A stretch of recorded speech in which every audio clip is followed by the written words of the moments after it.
Hey, it's Shane with GotRom.com.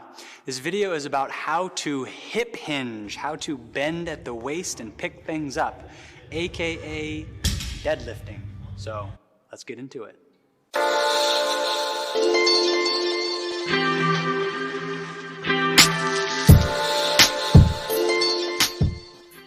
The first thing to talk about is your foot position.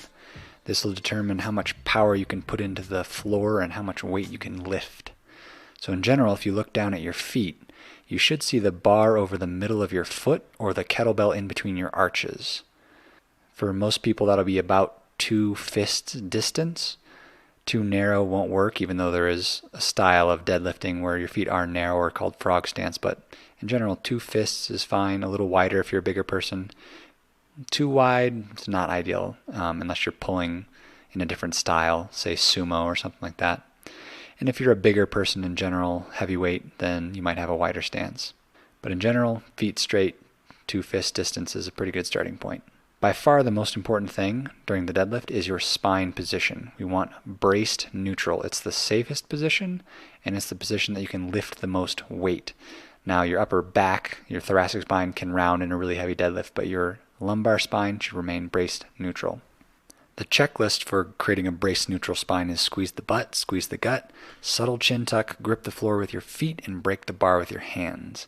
Then you're going to hip hinge at the waist. Just bow like you're bowing to someone until the bar passes your knees, and then the knees subtly soften up. Even if you're doing power cleans or any gym movements, we always want to reinforce this braced neutral spine. If you're squatting, front squatting, pause squatting, deadlifting, trap bars, all of it. On the way up, you just push the floor away until you return to the starting position. Don't try to be in a hurry to get up.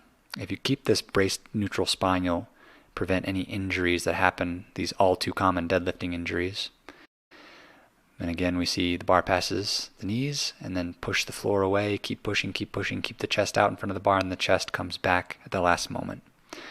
All of this stuff I go into great depth in my 45-day Athletes Back program. But the next step is your arms. There's a very common error where the bar will swing away and go out in front of your toes. And what people need to learn here is lat activation. They need to learn how to use their latissimus dorsi muscle to prevent the bar from swinging out. And rows are good for this, pull-ups. There's also some straight arm strength specific exercises like front levers. The next thing I'm going to talk about is a common error that I see where people come up and arch their back at the top. It's like they want to get a full lockout, but they end up, instead of getting hip extension at the top, they get lumbar hyperextension. And even when you see people modeling it on the internet, they commit the same error, and it reinforces bad biomechanics. So the take-home message is don't hyperextend the lockout of a deadlift. It puts a lot of compressive forces on the lumbar spine, and it's no bueno.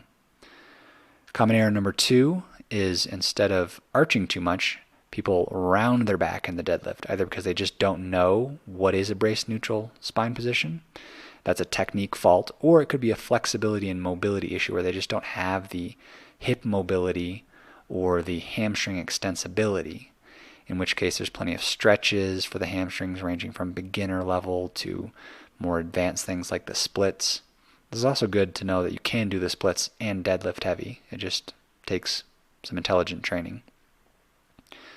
Another error that I see a lot is hyperextending the lumbar spine, the low back, on the way down. It's like people have received the cue, chest up, chin up, and they're trying to kind of feel like they're locked out. So it's not just at the lockout, it can also be on the way down. So again, chin tucked, abs braced, hinge at the waist, keep that spine neutral. If you want to see an example of everything not to do all in one video, the internet brings us this gem. And yes, that's a good way to F yourself up. Not a good idea. So even if you're lifting heavy, braced, neutral, even if you're doing it for reps, we're not bouncing off the floor. We're staying perfectly flat in the back, which to a lot of people might actually look almost rounded because they're so used to seeing hyper-arched backs, but that's another story. And again, the spine should be able to arch and extend and flex and get into all kinds of shapes. It's not that we want to be in braced neutral all the time, but when lifting heavy things, yes. Now we're talking about eye position. Keep the eyes kind of looking straight ahead, but when you're bending forward at the waist, then of course your gaze is going to change. A good rule of thumb is 8 feet ahead on the floor is where you can keep your gaze. Some people prefer to look up a little bit because it kind of sends a signal to your back to arch a little bit. So it's kind of like you are braced neutral, but you're kind of resisting the weight trying to pull you into flexion. A good drill that I like is to use a kettlebell in between the feet, and I teach people hinge at the waist and then soften up the knees to get all the way to the ground. So it's kind of like 2 separate movements. The first part is hinge at the waist, knees don't really move, and then soften up the knees at the end. Because a lot of people turn a deadlift into more of a squat. So even if you're doing a wider stance, maybe you're practicing to pull in a sumo stance or semi-sumo stance, you can teach people in the same way. And eventually you kind of smooth it out so it's not quite so 2 separate motions. It's more just one fluid bending at the hips and the knees at the same time. Another drill that I love is the butt back drill. You put the kettlebell behind you. This teaches people to really send the hips back, but you also have to cue them to keep their toes and feet on the ground. A lot of times people will send their butt back and their toes will raise up and then they're like balanced on their heels. And I like to tell them if you're doing handstands, you would keep your whole hand on the ground. So when you're doing deadlifts, keep your whole foot on the ground.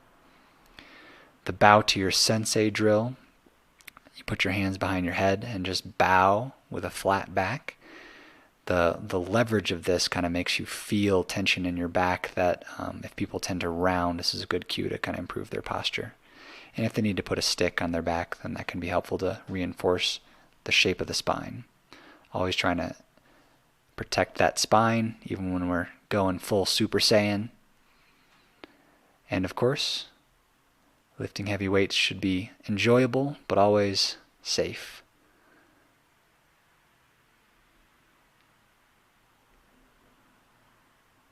Another drill that I like is the third base coach drill, where you, like a third base coach in baseball, has their hands on their thighs a lot. So you slide the hands as a tactile cue where you can touch your thighs, and then when your hands pass the knees, then you soften up the knees.